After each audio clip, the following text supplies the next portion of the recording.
Our next presentation is Artiva Bio, and I'd like to welcome Neha Krishnan Mohan, Chief Financial Officer and Executive Vice President, Corporate Development, to the stage.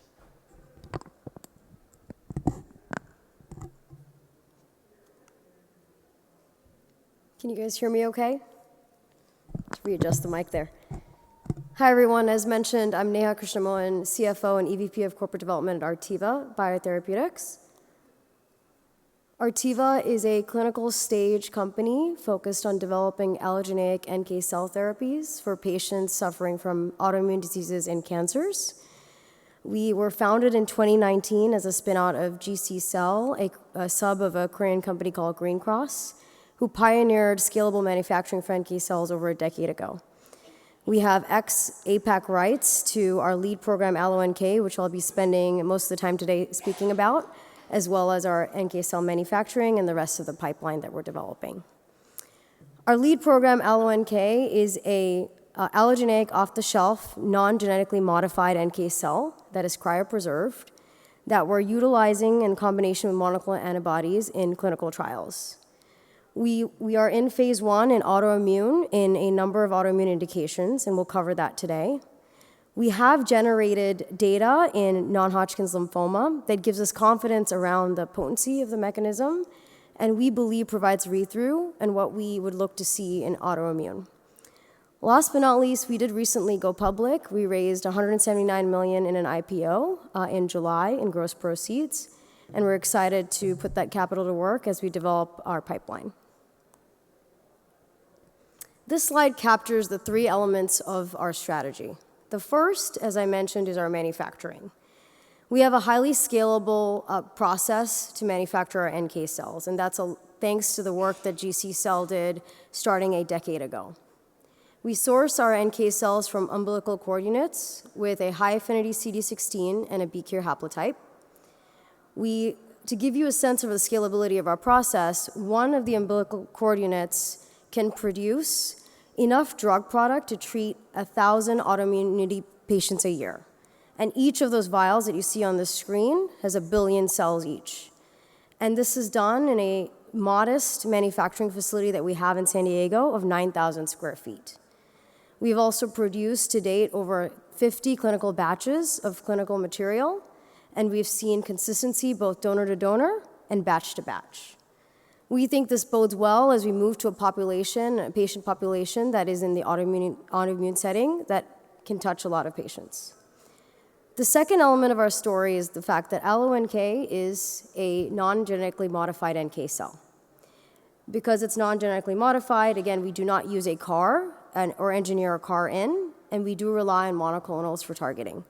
This does provide versatility in terms of being able to combine with different monoclonal antibodies, so whether that's a CD19/20 or a CD38 to target different B-cell compartments. The mechanism of action is ADCC enhancement, so enhancing the NK cell engagement in order to target various diseases.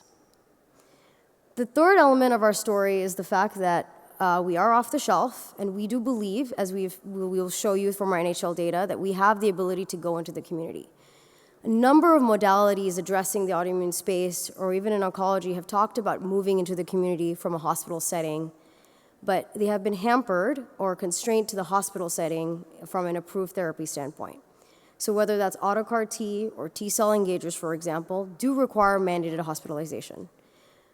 You will see from our NHL data that majority of patients, elderly cancer patients, did not spend a single night in the hospital. We think that is due to the fact that we are a NK cell therapy that's non-genetically engineered, that we have the potential safety advantages of not having escalating CRS that require a specialized protocol, and we'll show you that data as well. We do think this piece is also critical, again, to move into a indication like autoimmune, where a majority of patients are treated in community settings by rheumatologists. I'm sure you've heard a lot about the Schett data and the learnings from it. I think the way we would characterize it, Schett showed that in the patients that he treated, that a deep B-cell depletion, both in the periphery and in the tissues, led to what was called an immune reset. What was most compelling about that data was not only that patients saw clinical improvement, but they did that with either a meaningful reduction in concomitant medication or a lack of concomitant medication. That type of response hadn't been seen before in other modalities or other therapies that had been explored in autoimmune diseases. There remains a significant unmet need, we believe, in a number of indications to have this type of therapy that could have potential to have durable drug-free remission. We think there are three factors that dictate how meaningful of an impact a therapy can have in this space. First is deep B-cell depletion, another way of saying potency. Could you have a therapy that has a one and done versus on top of steroids or other concomitant medications, which is where standard of care is today? Second is access in the community setting. Again, as I mentioned, we do believe that a therapy to make it in an autoimmune setting does need to be able to be administered in the community setting and have a safety profile that can be attuned to a chronic disease. The third is manufacturing scalability, being able to have a drug product, again, that can be manufactured at scale and be administered at bedside. We believe AlloNK strikes a nice balance across these three elements. First, on the depth of B-cell depletion, we'll show you the data we've generated in NHL, which again, as mentioned, provides a good read-through to autoimmunity, that we showed deep B-cell depletion not only in the periphery but also in tissue, with response rates and durability that is looking a lot like auto CAR-T, with the limited follow-up we have. The second is access in the community. From a safety perspective, again, in NHL, we show that majority of patients were not hospitalized, and we did not see any ICANS or CRS that was escalating that required tocilizumab use. Given that we're non-genetically modified, we also do see a safety benefit there in terms of the risk of secondary malignancies. Last but not least, and I think most importantly, manufacturing scalability. Our manufacturing process is far beyond our development stage, and we have, again, already demonstrated the ability to scale a drug product with a COGS that is less than 1,000 per vial of 1 billion cells, or less than 6,000 if you assume a 6 billion dose. We were one of the first NK cell companies to have an FDA clearance to move into autoimmunity, first patient treated with an NK cell therapy in autoimmunity, as well as a basket trial that's up and running.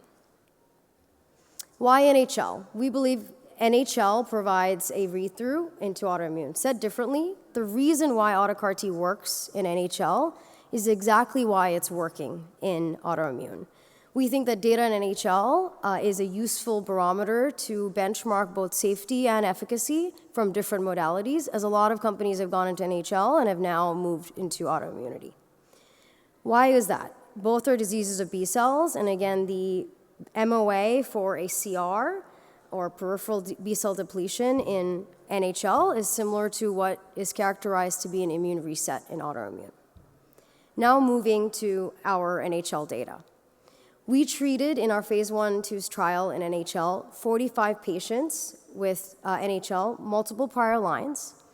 Of that patient population, 16 patients were treated in what the FDA calls monotherapy, so the conditioning regimen plus our NK cell, which you can think about as a proxy for the conditioning regimen alone. 29 patients were in combination of our NK cell with rituximab. You'll see on the top right chart that there was an absence of B cells for the patients below the limit of quantitation for all of the patients that were on the combination therapy arm for a prolonged period of time, up to 60 days after one cycle. Now, this just tells you what's happening in the periphery. More importantly, what's happening in the tissue. Here we're showing the data from the 29 patients that were treated with the combination portion of our trial. All these patients received the conditioning regimen, AlloNK, as well as rituximab. The swimmer's plot itself highlights the CAR-T naive patient population, which is 14 patients. We're doing that to provide a benchmark versus what auto CAR-T has shown in terms of data. You will see that all these patients are elderly cancer patients, multiple prior lines, in aggressive NHL. What's compelling about this data is from a complete response rate perspective, we saw a 62% response rate in aggressive NHL, 57% if you include the MZL patient. And most importantly, majority of the responses were durable past the 6-month mark, which has been a challenge for other allogeneic approaches. The longest responder is past 18 months, and most of them are ongoing. This is also a best response swimmer's plot, meaning that when a patient saw a response, they saw it right away. So the gray portion here is when they're getting treated. The doses of AlloNK that we're using in this NHL trial is the same as our starting dose in autoimmune of 1 billion cells per dose of AlloNK.